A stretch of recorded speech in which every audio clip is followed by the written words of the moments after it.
कि सफल व्यक्ति कौन है।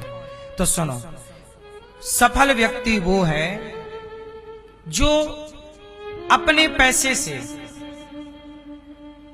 अपने लिए घर बना सकता है, जो अपने पैसे से अपने बच्चों की फीस भरता है, जो अपने पैसे से जो व्यक्ति अपने माँ बाप का अच्छा सा इलाज करा सकता है, अपने बलबूते पर अपने माँ बाप की जो सेवा कर रहा है, अपने बलबूते से पत्नी के सामान्य जो जरूरतें हैं वो पूरी कर रहा है।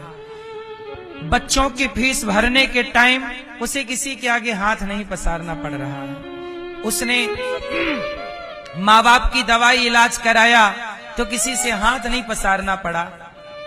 मुझे लगता है कि इतना यदि आपने जीवन में पा लिया कि अपने बच्चों की फीस आप स्वयं बिना दिक्कत के भर रहे, अपने पैसे से माँ बाप का इलाज करा के आप खुश हैं और आपके माँ बाप भी खुश हैं, अपने लिए आपने घर बना लिया है, आप सफल हैं मेरी नजर में। आपको किसी के आगे हाथ नहीं पसारना पड़ रहा, मतलब आप सफल हैं, सफल हैं। और बात रही इच्छाओं की, तो इनके बाद तो फिर जितना प्राप्त करते चलो सब कम है। बोलो हाँ। अब कुछ लोग क्या होते हैं, बच्चा पैदा कर लिया, स्कूल पढ़ रहा है और महीना आया तो अपने पिताजी के पास गए, पिताजी वो आपके पोते की फीस दे दो। बच्चा, अरे जब तुम्हारे फीस भरने की ताकत नहीं थी काहे पैदा कर लिए। अपने को इतना तो ठीक ठाक कर लो कि फीस वगैरह और बच्चे की पढ़ाई और बच्चे की जरूरतें तो आप पूरी कर लो, तुम्हें अपने बाप पे निर्भर ना होना पड़े। आजकल के बच्चे 95% बोल रहा हूं, आज भारत के 95% बच्चे अपने पिता पे आश्रित हैं। मैं कहता हूं क्यों, पिता के भरोसे क्यों हो? आप अपना कुछ क्यों नहीं करते काम, क्यों नहीं मेहनत करते, क्यों नहीं पढ़ लिख के अच्छे अच्छे पदों पर जाओ, क्यों नहीं बिजनेस करके व्यापार करके सफल बिजनेसमैन बनो? पिता के भरोसे क्यों रहना? पिता की संपत्ति तो तुम्हारी ही है, कहां जाने वाली है? कौन चुरा रहा है? वो तो तुम्हारे पास आएगी, पर वो पिता की है, तुम्हारा अपना क्या है? तुम कितने सफल बने, तुम कितने कामयाब बने, तुमने पिता का नाम कितने आगे पहुंचाया, तुमने पिता का व्यापार कितने आगे पहुंचाया, ये भी तो जवाब आपको देना पड़ेगा। वरना ऐसे तो देखो फिर सर्कस का शेर भी मालिक के टुकड़ों पे पल रहा है। यदि टुकड़ों पे ही पलना है तो फिर देखो टुकड़ों पे कुत्ते पलते हैं, शेर नहीं। टुकड़ों पे टुकड़ा चाहे पिता का ही हो। देखो एक टाइम तक तो पिता का टुकड़ा खाना चाहिए, क्योंकि भाई हम छोटे हैं, हम पढ़ रहे हैं, माँ बाप पढ़ाएंगे लिखाएंगे, लेकिन पढ़ लिख के अब हम पांव पे खड़े हो गए, समझदार हो गए, अब हमारे पिता बूढ़े हो गए, अब हमारी जिम्मेदारी है कि हम अपने पिता का ऋण चुकाएं। क्यों? सही है कि सारी जिंदगी बाप के टुकड़ों पे पलोगे? टुकड़ों पे पलने की आदत है तो इंसान कहना बंद करो, अपने को कुत्ता कहना स्टार्ट करो, क्योंकि कुत्ते पलते हैं टुकड़ों पे, कंधे पे तो मुर्दे होते हैं। वरना आप तो अपने लिए स्वयं कमा के खाओ, स्वयं अपने आत्मनिर्भर बनो, सेल्फ डिपेंड बनो, है ना। जिंदा होना तो जिंदा को सहारा कहां चाहिए? सहारा तो मुर्दों को चाहिए। बोलो हाँ कि जिंदा को भी चाहिए। यदि सहारा चाहिए तो तुम जिंदा कहां हो? मुर्दे ही तो। थोड़ा मोड़ा सहारा चलो पिता ने दे दिया शुरुआत में, लेकिन अब तो चलो अपनी गाड़ी आगे बढ़ाओ, कामयाब बनो, सफलता की ऊंचाई में आप पहुंचो। क्यों जी, क्या कहते हैं? सही। कब तक बाप पे आश्रित रहोगे? क्यों बाप पे आश्रित रहना सही है सदा? क्यों भैया सही? आप बताओ क्यों? आप बगल वाले भैया से पूछो, क्यों भैया हम सही कह रहे हैं गलत कह रहे हैं? तो सफलता की जो मैंने परिभाषा दी कि सफल इसे मानिए जो सेल्फ डिपेंड है, जो अपने कमा रहा खा रहा, वो सफल आप मानते हैं? इस व्यक्ति को सफल जो किसी के आगे हाथ नहीं पसार रहा, वो सफल है या नहीं आपकी नजर में? क्यों है? यदि आप अपनी मेहनत से अपने लिए आज के जमाने में यदि आप अपने लिए घर बना लेते हैं ना, तो आप बहुत सफल व्यक्ति हैं। बोलो हाँ। आज के युग में आज के लड़के क्या कर रहे हैं? पैसा मिला गाड़ी खरीद ली, पैसा मिला कपड़े खरीद लिए, पैसा मिला मोबाइल। मूर्खतापूर्ण व्यवहार है, ये लोग समझ नहीं रहे। समझदार वो नहीं है जो पैसा मिले और गाड़ी खरीद ले। पैसा मिला और आपने गाड़ी खरीद ली, माना कि आपने 20 लाख की गाड़ी खरीदी, एक मोटा मोटा हिसाब समझा रहा हूं। माना कि आपने 20 लाख की गाड़ी खरीद ली, दिखाने के लिए दुनिया वालों को कि देखो जी मेरे पास गाड़ी है। 20 लाख की गाड़ी आज खरीद ली ना, अगले साल वो गाड़ी 10 लाख की हो जाएगी। बोलो हाँ कि ना। लेकिन आज 20 लाख का यदि आपने घर खरीदा होगा, प्लॉट खरीदा होगा, तो अगले साल वो 20 लाख का 25 लाख का हो जाएगा। अब बताओ समझदार कौन है? गाड़ी तो देखो 5 लाख की गाड़ी खरीद लो जिससे गुजारा करो। हमें जाना 10 किलोमीटर, आपके परिवार कितना दूर रहता है? 10 किलोमीटर की दूरी होगी, 50 किलोमीटर की दूरी होगी, 100 किलोमीटर की दूरी होगी। अधिक से क्यों भैया? आपका परिवार 100-200 किलोमीटर के अंदर होता है ना सब? बोलो हाँ या ना। तो 100-200 किलोमीटर की यात्रा के लिए तो शिफ्ट वगैरह सही है। क्यों भाई? ठीक ठाक गाड़ी, अच्छी बजट की, और क्या जरूरत थी 50 लाख की गाड़ी लेने की? जाना तो 100 किलोमीटर था। देखो यदि आप बहुत कामयाब हो गए हैं, फिर तो आप 1 करोड़ की भी गाड़ी लीजिए यदि आपकी जरूरत है तो। आप सफल हैं। अडानी अंबानी के पास तो खुद का हेलीकॉप्टर जेट है। बिल्कुल आपका भी खुद का हेलीकॉप्टर हो। यदि उस शिखर पे आप पहुंचे हैं तो आपका हेलीकॉप्टर भी हो, ये अच्छी बात। आपका खुद की एरोप्लेन हो, सब कुछ हो, जेट हो खुद का, ये अच्छी बात है। पर यदि आप बढ़ रहे हैं, आगे स्ट्रगल कर रहे हैं, अभी इतने बड़े सपने ख्वाब ना देखो कि मेरे पास भी BMW हो, बड़ी गाड़ी हो। नहीं, अभी तुम अपना स्ट्रगल करो, चलाओ, क्योंकि अभी तुम्हें पहुंच रहे हो धीरे धीरे। अभी यदि ऊंची छलांग लगाओगे तो गिरने की संभावना।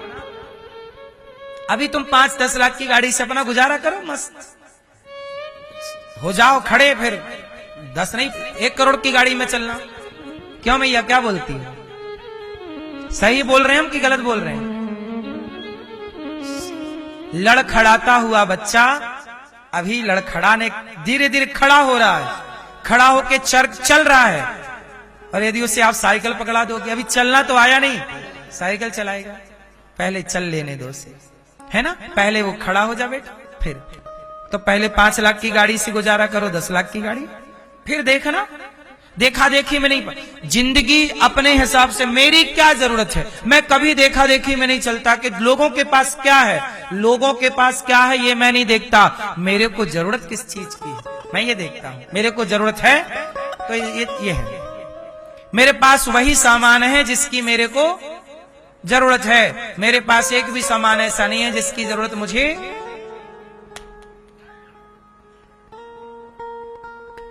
मुझे लगता है कि 1,500 की घड़ी से काम हो जाएगा, तो मैं 50,000 की घड़ी नहीं पहनता। ये 1,500 की घड़ी है, मैं चाहूं तो पहन लूं, नहीं पहनता, क्या करूं? इसी में टाइम ठीक ठीक दिख जाता है। क्यों व्यर्थ के खर्चे करना? भाई मुझे कोई, आपका मन है तो आप मुझे 1 करोड़ की घड़ी दे सकते हो, मैं पहन सकता हूं। आप दे दो तो पहन लूंगा, लेकिन मैं अपने से खरीद के नहीं पहनता। क्या कहते हैं? आप दे दो तो पहन लूंगा, लेकिन मैं अपने से नहीं खरीदता। मैं ये भी अपने से नहीं खरीद के लाया। ये किसी भक्त ने दे दी, 1500 रुपया की है, पहन लिया। बोलो हाँ।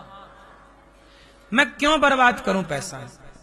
मैं अपने पैसे को सेवा में क्यों ना लगाऊं? मैं ये देखता हूं कि गौरी गोपाल में आप में से कोई भूखा तो नहीं जा रहा है। आपके लिए रोटी कैसे व्यवस्था हो, आपके लिए कल भोजन में क्या बनाऊं, मैं तो ये प्लानिंग करता रहता हूं ना। गौरी गोपाल में 30,000 लोग पर डे भोजन करते हैं। सोचिए कितना खर्चा लगता होगा। मैं पैसे वहां खर्च करना चाहता हूं जहां खर्च करने से मुझे पुण्य की प्राप्ति हो। वस्तु तो मिल ही जाएगी, घड़ी खरीदने से घड़ी मिलेगी, लेकिन रोटी किसी को खिलाओगे तो पुण्य मिलेगा। बताओ मेरे साथ, घड़ी जाएगी कि पुण्य? तो जो जाए वो कमाओ ना। घड़ी तो जाएगी नहीं, तो मैं पुण्य क्यों कमा लूं। इसलिए गौरी गोपाल में मुझे लगता है सेवा, यहां सेवा इसलिए होती है क्योंकि मेरे विचार ऐसे हैं।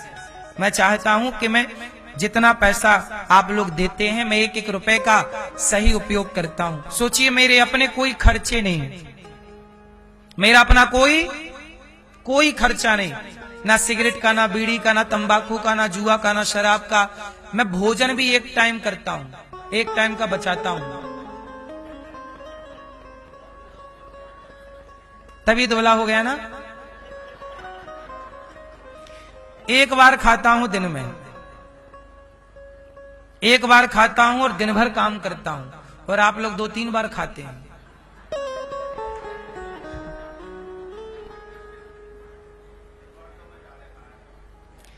ये दास अनिरुद्ध एक बार खाता है और काम प्रॉपर पूरा करता है।